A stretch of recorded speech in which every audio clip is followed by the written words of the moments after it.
Lorwyn eclipsado, episodio 2. Despiértate del sueño.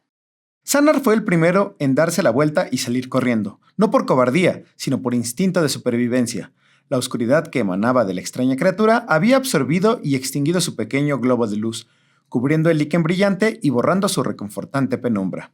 No podía ver nada. Todos los hechizos que conocía que podrían ser útiles en esa situación eran destructivos, y si los lanzaba, alguien saldría herido. Huir era la única opción sensata. Quirol lo seguía de cerca. Como vampiro, sus ojos estaban mejor adaptados a ver en la oscuridad que la mayoría, pero necesitaba algo de luz. Podía distinguir las siluetas vagas de sus compañeros y de la gran bestia que avanzaba pesadamente hacia ellos, moviéndose lentamente en los confines de la cámara. No estaba seguro de si la bestia podía pasar por el túnel, pero algo en su forma de moverse le hizo pensar que probablemente sí, que era como un gato o un hurón, con costillas flexibles que se comprimían para liberarlo. Así que Quirol corrió y esperó que los demás fueran lo suficientemente listos como para hacer lo mismo. Abigail no oía los gritos, pero podía ver a la bestia. Sus ojos adaptados a la oscuridad eran aún más agudos que los de Quirol, y sabía con precisión dónde estaba el peligro. Se apresuró a agarrar el brazo de Tam, pero tropezó cuando Tam se apartó bruscamente, resistiéndose al intento de ayudarla. Abigail se giró para huir, reticente a salvar a su compañera de clase a costa de sí misma. El túnel era demasiado estrecho para permitirle extender las alas, así que, como en el bosque, corrió, con las plumas desplegadas y la cresta erguida.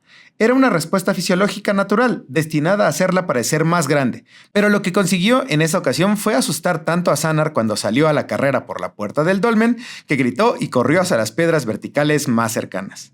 Abigail apenas se dio cuenta. En cuanto emergió por la abertura, se elevó en el aire, elevándose hacia el cielo repentinamente de medianoche, alejándose de la puerta que se alzaba bajo ella. Una vez que estuvo más alta de lo que calculó que alcanzaría la criatura, se giró, buscando a los demás. No fue difícil encontrar a Sanar, escondido tras las piedras verticales y observando con ansiedad la puerta. Quirol fue más difícil. Había logrado distanciarse de la puerta, inmóvil, junto a un fresno retorcido con ramas entrelazadas como cestería en espiral. Aún así no había señales de Tam. Abigail descendió en picado con las alas silenciosas en la repentina noche, y luego retrocedió cuando la cabeza de la bestia emergió por la puerta del dolmen. La luna, en su corona, se volvió más brillante al salir al aire libre. La bestia llegó y siguió llegando, paso a paso pesado, hasta que toda su inmensidad quedó libre. Era majestuoso, era aterrador. Abigail tenía la clara sensación de que ni siquiera debería mirarlo, de que no se había ganado ese derecho. Y allí, tambaleándose tras la puerta, estaba Tam. La bestia seguía alejándose inexorablemente de la puerta del dolmen, y una vez que estuvo segura de que no daba marcha atrás, Abigail descendió en picado y aterrizó junto a su compañera de clase, afirmando una breve consulta. ¿Estás bien? Estoy bien, dijo Tam. ¿Dónde están los demás? Abigail le hizo una seña para que la siguiera mientras se giraba y corría hacia donde Sanar se escondía, y luego hacia Quirol junto al árbol. Los cuatro se agruparon allí, bajo ese imposible cielo de medianoche, mientras la bestia de la cueva avanzaba pesadamente, arrastrando consigo la oscuridad. La oscuridad no era su estela. La oscuridad era su heraldo y acompañante, corriendo delante y detrás, envolviéndolo todo a su alrededor en una noche transformadora. Quirol examinó los campos de su alrededor, buscó una escapatoria ante aquella oscuridad repentina y abrumadora, y a lo lejos vislumbró un destello de lo que parecía luz solar. «¡Por aquí!», gritó y corrió. Esta vez sus compañeros lo escucharon, y los cuatro estudiantes corrieron el resto del día con la mayor intensidad y velocidad que jamás habían corrido. Al llegar, la luz del día resultó ser un pequeño espacio apenas lo suficientemente grande como para contener a Tam y Sanar. El cielo era de un azul inmaculado, tan perfectamente iluminado por el sol como cualquier otro día. «Esto es imposible», afirmó Abigail. «Ni la noche ni el día se comportan así». «Quizás no en Arcabios», dijo Tam. «Aquí parece que las reglas son diferentes». Un rayo de luz más grande los atrajo y los estudiantes volvieron a correr, huyendo de la oscuridad imposible en busca de la presunta seguridad de la luz. Ninguno de ellos pudo explicar con exactitud por qué pensaron que la luz sería más segura, solo que la oscuridad provenía de una bestia rugiente y furiosa, mientras que la luz ya estaba presente cuando llegaron. Buscaban refugio en lo familiar. Este retazo de luz diurna era lo suficientemente grande como para contenerlos a todos, y se agruparon, mirando ansiosamente a su alrededor. La gran bestia con cabeza de luna había desaparecido, pero la noche, imposible, persistía, con sus bordes aún moviéndose y extendiéndose, como tinta goteando sobre papel secante. Tam se puso rígida, señalando una gran piedra erguida en la distancia, iluminada por el día. Una humanoide corpulenta con ropa de arquero estaba agachada ahí, haciéndole señas frenéticamente para que se unieran a ella. Quirol y Abigail intercambiaron una mirada, asintieron y corrieron hacia ella, seguidos de cerca por Sanar y Tam. Cada camino hacia la mujer los llevaba a través de zonas de oscuridad y ella se estremeció al verlos adentrarse en las sombras, solo para relajarse al emerger. Era como si esperara que algo sucediera al adentrarse en la oscuridad. Eso, más que nada, les decía que tenían razón al haber empezado a correr. Había algo peligroso en esa noche atemporal. Sanar miró hacia atrás una vez y gritó al ver cómo la oscuridad se filtraba entre los destellos de luz que habían dejado atrás, borrando sus huellas. «¡Sigue, sigue, sigue!», balbuceó, acelerando. En cuestión de segundos, compartían el pequeño rayo de sol con la extraña mujer, quien los miró, asintió y dijo: «Síganme», en un tono que no dejaba lugar a discusión ni negociación. Se dio la vuelta y echó a correr. La siguieron. Los condujo entre varias piedras verticales y se adentraron en la linde de un alto bosque de fresnos. Los árboles eran altos y rectos, con las espirales cada vez más familiares grabadas en su corteza. Quirol se tomó un momento para observarlos más de cerca y parpadeó al ver que las espirales no estaban talladas ni grabadas. Parecían haber crecido naturalmente con el árbol. Se apartaron un paso del árbol, sintiéndose incómodos. La última vez que habían visto patrones surgir espontáneamente de la naturaleza había sido un precursor inmediato de la invasión pirexiana. Pero a esta extraña mujer no parecían molestarle las espirales. De hecho, había patrones espirales grabados en el cuero de su túnica, y su cabello estaba trenzado en 3 cabos, imitando las espirales sin replicarlas. Donde quiera que estuvieran, esto parecía normal allí. «¿Qué fue eso?», preguntó Sanar, mirando a Tam en busca de respuestas. «No lo sé», dijo Tam. Levantó la vista y comprobó que el cielo sobre ellos aún brillaba con la luz del día, dominado por el intenso brillo del sol. «No lo sé». «Si estamos jugando a las preguntas, tengo una», dijo la desconocida. Su acento era tan desconocido como todo lo demás en ella.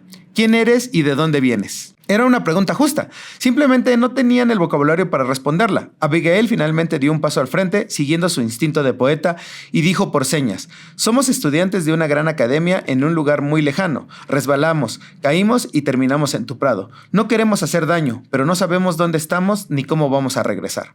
La extraña hizo una mueca. «Seguro que tienes buenas intenciones, pero por favor, no te metas en mi cabeza. No formas parte de la trama mental. No deberías estar ahí». Abigail pareció afligida, luego asintió, sin siquiera afirmar sus disculpas. La extraña suspiró. «Veo que no tienes malas intenciones, pajarito. Perdona las debilidades de una vieja heroína. En cuanto al pasaje, ha estado ocurriendo desde que el Ions Gate interno agrietó la cáscara del mundo. La gente cae por los túneles y termina aquí en Lorwyn, si tienen suerte. O al otro lado de la división, en Páramo Sombrío, si no la tienen». Quirol frunció el ceño. «¿Ineal Ions Gate?», dijo, comparando mentalmente las palabras con alguno de los textos arqueológicos más antiguos que había leído.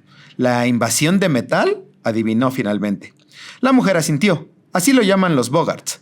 «¿Quién eres?», preguntó Tam. «Me llamo Bridget Bailey, heroína de Kingsvale, y me complace darles la bienvenida a Lorwyn. Son gente afortunada. La mayoría de quienes se enfrentan a Isilu no logran regresar pronto a la luz del día». «¿Isilu?», preguntó Tam. «¿Era esa la gran bestia que vimos, la que tenía la luna en la cabeza? Si hay otros elementales nocturnos rondando por aquí, tendremos problemas más grandes de los que un solo héroe puede resolver», dijo Bridget. «Sí, era Isilu. Se supone que debería estar durmiendo ahora mismo, no arrastrando Lorwyn y sembrando Páramo Sombrío en nuestros territorios». «¿Es Páramo Sombrío lo que llaman la noche?». Tam señaló la marcada división entre la luz del día, donde se encontraban, y la noche aún extendida no muy lejos. No había transición entre ambos, solo un corte tan nítido como la pincelada de un pintor, con el día a un lado y la noche al otro.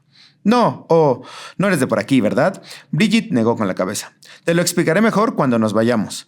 No cambié en la gran aurora y no me importa hacerlo ahora». «¿Por qué estabas aquí?», preguntó Sanar, para no quedar fuera del interrogatorio.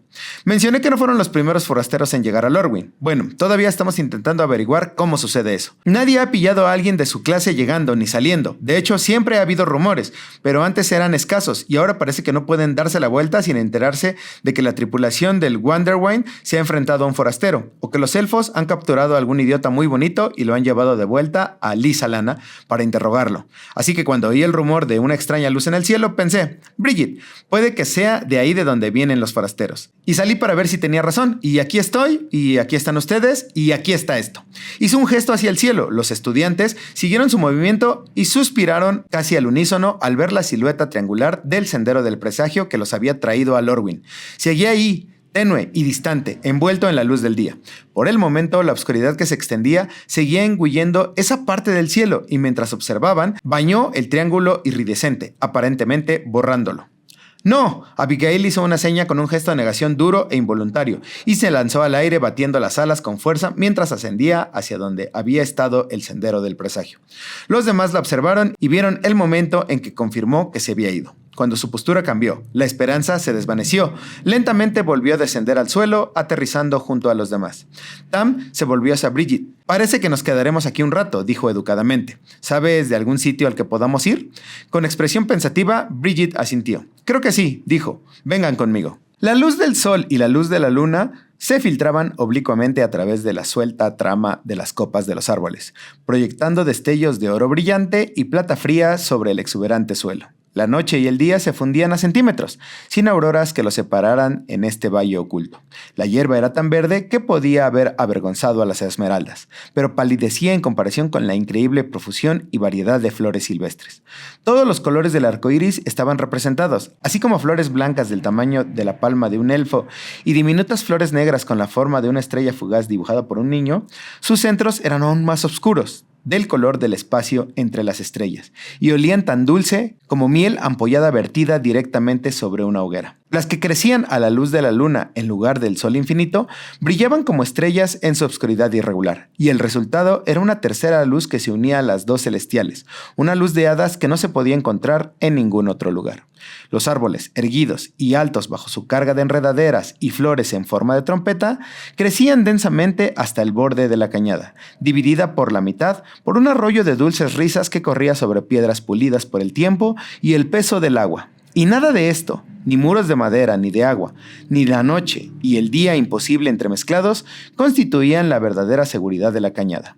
Ese título pertenecía al seto de zarzas que rodeaba la extensión del bosque, atado en nudos tan cerrados y afilados que incluso una espada habría tenido dificultades para separar una hebra de la siguiente.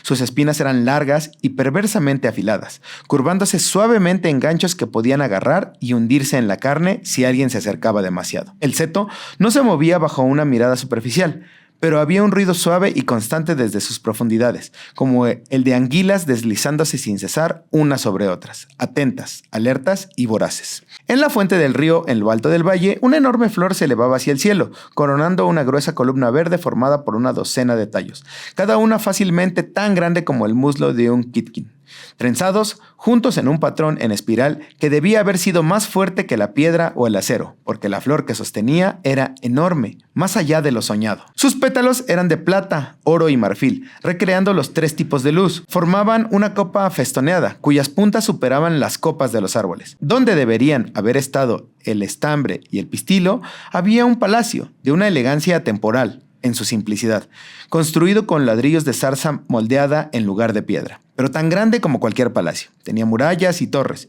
incluso un patio, y lo suficientemente grande como para albergar justas o festines al aire libre. Era imposible, y en su imposibilidad, infinitamente mágico. Un monumento a todas las capacidades de la corte de las hadas.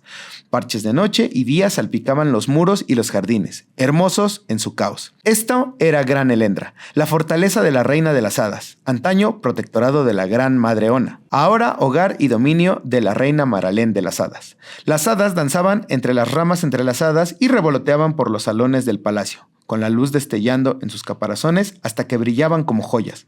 Al igual que las flores silvestres, las había en todos los colores posibles, y sus siluetas dibujaban un infinito caleidoscopio de formas y ángulos al volar.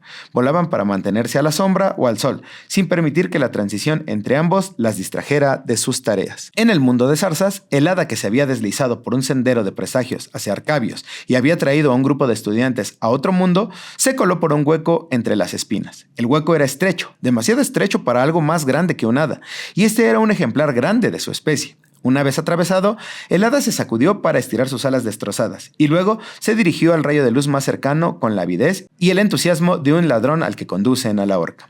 La transformación que había acompañado su paso a Páramo Sombrío lo recorrió en sentido inverso, arrancando el verde brillante de su exoesqueleto, alisando los jirones de sus alas y en general suavizando su forma. En cuestión de segundos, una pequeña hada azul de Lorwyn se paró donde había estado el hada verde, y se miró con notable decepción antes de descender de la rama y volar hacia el palacio batiendo las alas frenéticamente. Al llegar a Glen Elendra, se desvaneció entre las nubes de hadas que abarrotaban los pasillos, tan llamativas como las demás. Algunas barrían los pasillos, otras estaban en la cocina, echando trozos de brezo caído al fuego y mezclando la masa para los pasteles de la tarde. El palacio tenía el tamaño adecuado para el uso de elfos, pero estaba habitado casi en su totalidad por hadas que apenas superaban la altura de la mano de un humano adulto. Era una contradicción que recorría todo el lugar, impregnada en cada pared y marco de puerta. La pequeña hada azul voló por el palacio hasta el solario, donde enjambres de hadas cuidaban las flores de la reina, retirando los pétalos dañados o manchados para estimular el crecimiento. Se detuvo allí para recoger una ramita de dedalera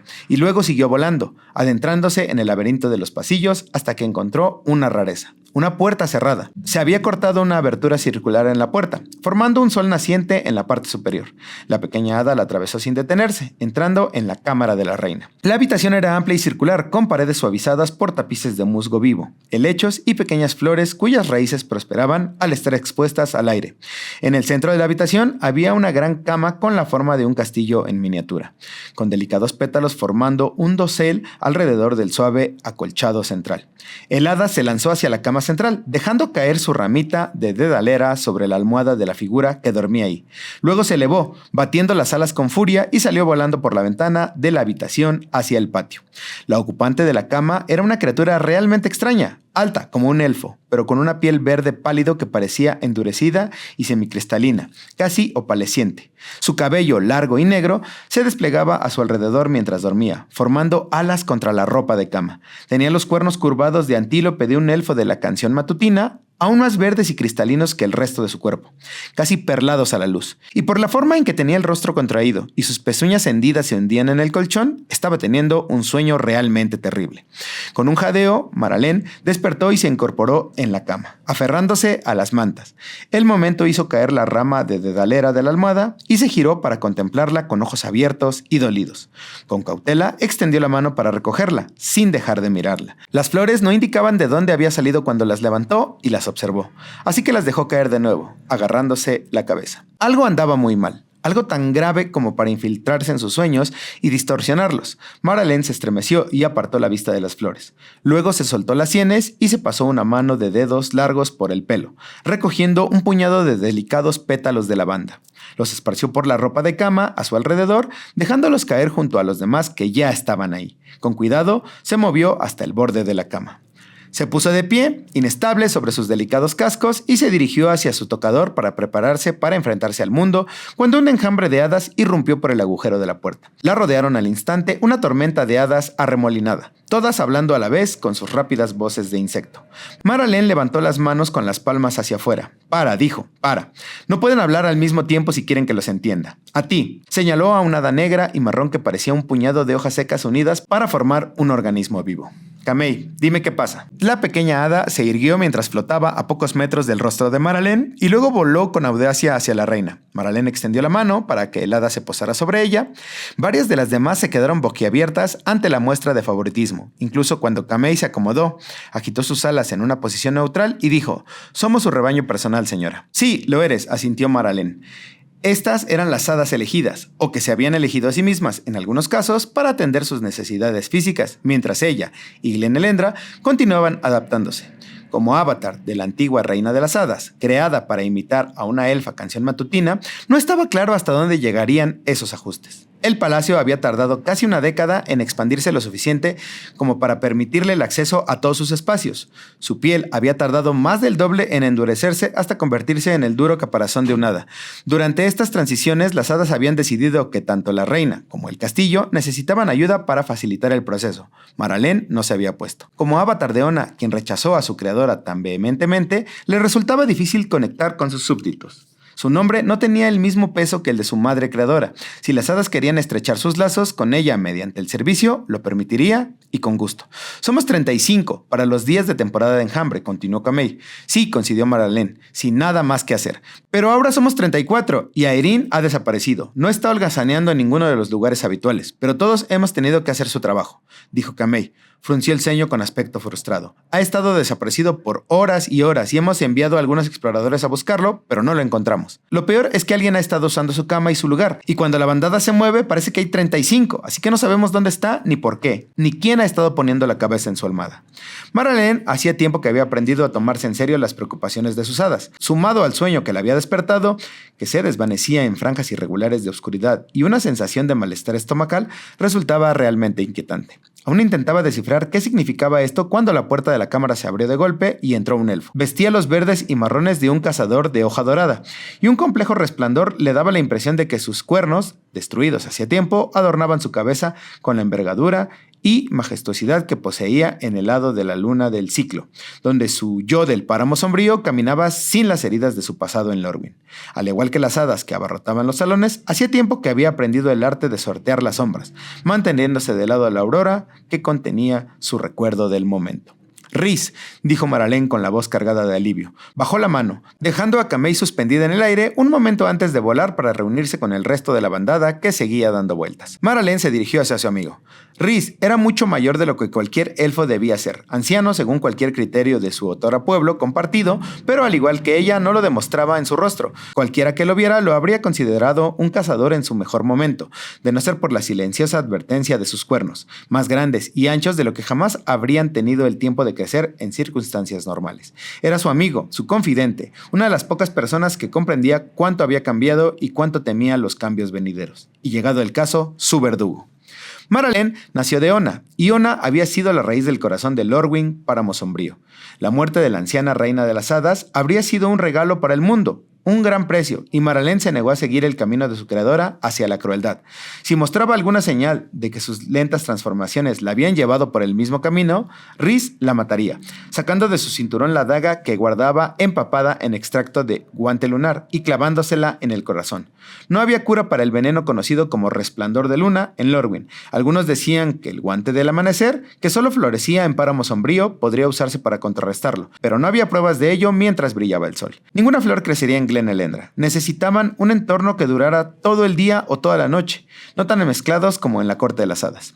Mientras Maralene necesitara que la matara, Rhys viviría, y mientras Rhys viviera, Maralene lucharía para no hacerle cargar con el peso de su muerte. Sabía que estabas despierta cuando tus hadas dejaron de rebotar en las paredes y vinieron hasta aquí, dijo. ¿Malas pesadillas otra vez? Sí, dijo Maralene. Se giró hacia la ventana. Una de mis hadas ha desaparecido. ¿En serio?, preguntó Rhys. ¿Cómo lo sabes? Después de vivir entre ellos tanto tiempo, ¿cómo no?, espetó Maralene antes de detenerse, avergonzada. Lo siento, no te lo merecías. Se volvió hacia Camei, que seguía rondando. Busca a las demás y ve a buscar a Erin, dijo. Me quedaré en el palacio hasta que me digas que lo has encontrado. Camei asintió y voló hacia la ventana, seguida por la bandada. Maralene los vio alejarse y luego se giró hacia Rhys. A mitad del movimiento, su mirada se posó en el espejo y por un instante pareció que había una tercera persona en la habitación con ellos, más pequeña, hecha completamente de pétalos de flores vivas, mirándola con una amenaza constante. Maralene se echó hacia atrás bruscamente y el reflejo desapareció. «¿Mara?», preguntó Rhys. «¿Qué pasa?» «Estoy inquieta», dijo, intentando disimular su consternación. «Necesito dar un paseo por el patio». «¿Sigue Erdiu por aquí?» «Sí», dijo Rhys, «pero ¿por qué?» Era demasiado tarde. Maralene ya se dirigía hacia la puerta, alejándose rápidamente del elfo ceñudo. Miró hacia atrás al salir de la cámara y se estremeció al oír una risa fantasmal. Rhys no reaccionó, asegurándose de no oírla. Maralene huyó. Los terrenos de Glen Elendra perfumaban dulcemente y estaban extrañamente desprovistos de flores, considerando los solitarios y todo lo que los rodeaba. Al principio Maralene se sintió confundida, hasta que se detuvo a pensar y se dio cuenta de que plantar flores dentro de una flor gigante podría salir mal. Aún así, el enorme patio era bastante agradable a pesar de su aridez.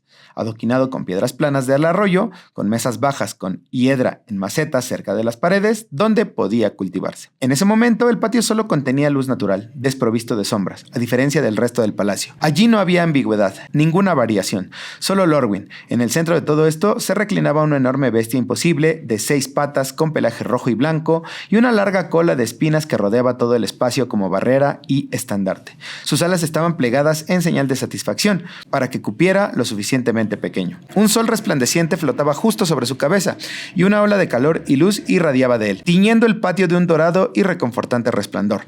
Levantó la cabeza cuando Maralene se acercó, mirándola con silenciosa familiaridad. Ser amado por Eirdu era ser amado por el sol en toda su inmensidad posible.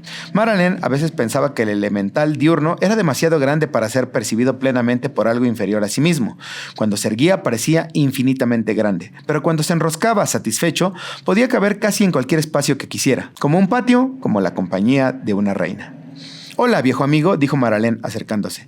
La bestia bajó la cabeza hasta que pudo presionarle el hocico con una mano, maravillándose, como siempre, de cómo el elemental la hacía parecer tan pequeña como una de sus hadas. Apretó la palma de la mano contra su piel y cerró los ojos, permaneciendo allí de pie durante varios minutos. La bestia resopló levemente y ella retrocedió, abriendo los ojos y sonriendo. Se alzó como el sol en la mañana, sacudiéndose antes de caminar lentamente hacia el borde del patio. «Supongo que te verá más tarde», dijo Maralén antes de darse la vuelta para regresar a su habitación, mientras la gloriosa bestia salía del patio y se alejaba todavía radiante, todavía cálida. Ella esperaría, y cuando sus hadas tuvieran noticias, se las traerían. Un grupo de hadas en la pared observaba a la bestia mientras se alejaba. «Nunca es bueno contener al día», comentó una. «Volverá», dijo otro. Mientras Eirdu se alejaba, las manchas de oscuridad que crecían por doquier en el terreno comenzaron a salpicar el patio, y su apertura se vio acompañada por destellos de noche en el cielo, antes azul y terso. Maralén siguió caminando, manteniéndose en el sendero iluminado por el sol. No muy lejos, la pequeña hada azul escuchó su conversación y frunció el ceño visiblemente perpleja. Miró a su alrededor, divisó un trozo recién abierto de páramo sombrío y se sumergió en la luz de la luna, dejando que su transformación se repitiera a la inversa. El azul se volvió verde, la suavidad se volvió irregular y ornamentada. Ahora, riendo alegremente, se elevó en el aire, siguiendo el camino de Maralén a través del palacio hasta su habitación. Sus asuntos en Glen Elendra aún no habían terminado. Liliana Vess llevaba suficiente tiempo en Strixhaven, tanto como profesora como alumna, como para comprender el funcionamiento de introducción a los entornos magibotánicos. Los estudiantes se inscribían, aprendían sobre las plantas mágicas de Arcabios y, llegado el momento, salían a recolectar especímenes mientras ella tenía una tarde libre de clases y podía ponerse al día con sus calificaciones. Y hasta ahora, eso era exactamente lo que había conseguido. Hasta ahora. Miraba fijamente la puerta de su oficina como si la hubiera ofendido personalmente, ordenando en silencio a quien quiera que se atreviera a llamar fuera de su horario de oficina que se fuera y la dejara en paz. En cambio, volvieron a llamar. Liliana se levantó con un remolino de falda negra y corrió hacia la puerta, con la intención de darle una buena reprimenda al intruso. En cambio, abrió la puerta y se quedó paralizada, con una mano alzada para taparse la boca. En el pasillo, frente a su oficina, Ayani Goldmain se quedó de pie y la miró fijamente con su expresión tan amable como siempre. «Hola, Liliana», dijo. «Ayani», dijo ella, retrocediendo, indicándole que entrara. «¡Qué sorpresa!». «Supongo que sí», asintió, entrando para que ella cerrara la puerta. «Necesitaba verte, necesitaba asegurarme». Su voz se fue apagando, como si no supiera cómo continuar. Liliana respiró hondo.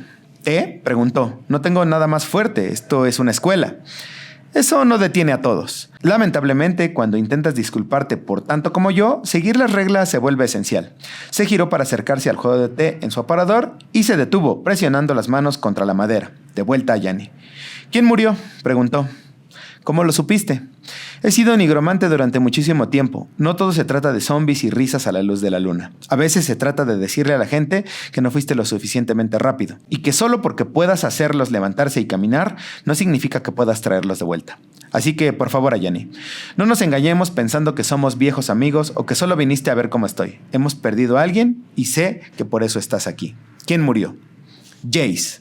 Era una palabra tan pequeña, una sílaba, 4 letras, y aún así cayó en la habitación como el fin de todo, como un martillo contra las paredes endurecidas de lo que quedaba en su corazón. ¿Jace? ¿Jace Beleren? ¿Ese brillante y hermoso desastre? No podría estar muerto. No podría haberse ido. No después de todo lo que había sobrevivido. No después de Tesseret, bolas y nueva pirexia. Había sido su propio nigromante tantas veces, resurgiendo desde más allá del punto de no retorno. No podía estar muerto ahora. Analizó su negación con ojos críticos y decidió que era la única respuesta razonable. Lo había amado una vez, ya no lo amaba y nunca volvería a amarlo. Pero eso no significaba que tuviera derecho a estar muerto. Había enterrado demasiados pedazos de su corazón como para dejar ir otro tan fácilmente. Sus manos no temblaban mientras comenzaba a preparar su té y no dijo nada, dejando que el silencio permaneciera hasta que Ayani preguntó incómodamente. «¿Me escuchaste?». «Lo oí», añadió miel a su taza y finalmente se giró, mirándolo sin expresión. «No te creo. ¿Qué pasó?». «Liliana, yo...». «¿Qué pasó?». Ayani casi se estremeció. Entonces, en voz baja, comenzó. ¿Recuerdas las tormentas de dragones que hemos estado experimentando? Estuve en Tarkir.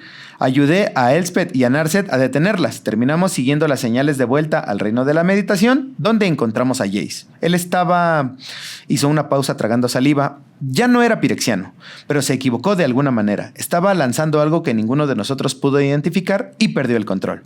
Perdió el control del hechizo y este se deshizo en sus manos. Y luego él se deshizo con él. El hechizo se lo llevó y desapareció. Solo luz y energía en el viento. Él se detuvo y negó con la cabeza. No había cuerpo. No está muerto. Jace Beleren no moriría sin dejar un cuerpo. Liliana, otra pausa, otro trago. Hay algo más que tengo que decirte. Las tormentas azotaron el reino de la meditación. Lo arrasaron todo, y Jace mintió. Cuando te dejó ir a Ravnica, dejó que Hugin capturara a Bolas al mismo tiempo y nos hizo creer a todos que había muerto. Entonces, así que Bolas escapó. Su taza de té se hizo añicos al caer al suelo. Usó un camino de presagios. No sabemos si su chispa está intacta, e incluso si lo estuviera, no sabe dónde estás. Pero necesitaba saberlo. Liliana seguía mirándolo cuando la puerta de la oficina se abrió de golpe y Dina irrumpió, con el pelo frondoso alborotado.